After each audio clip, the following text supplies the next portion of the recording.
Good afternoon po sir, as of 2:12 po ng hapon, November 22 po.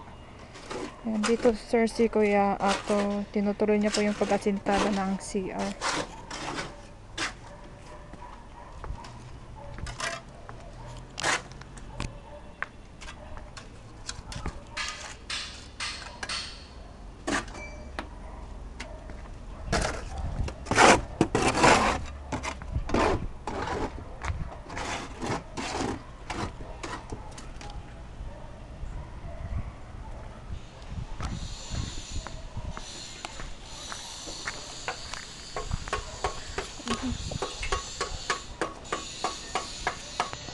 Yung tali po sir na nakikita nyo, bali ganito po kalawak yung gagawin nilang barracks sir.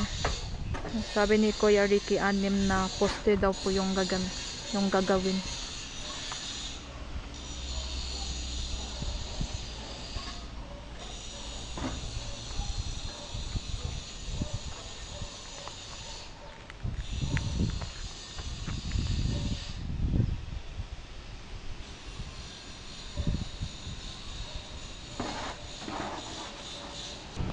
Ito na po sir yung pangalawang hagdanan, bali natapos na po ni Kuya Ato na sementohan.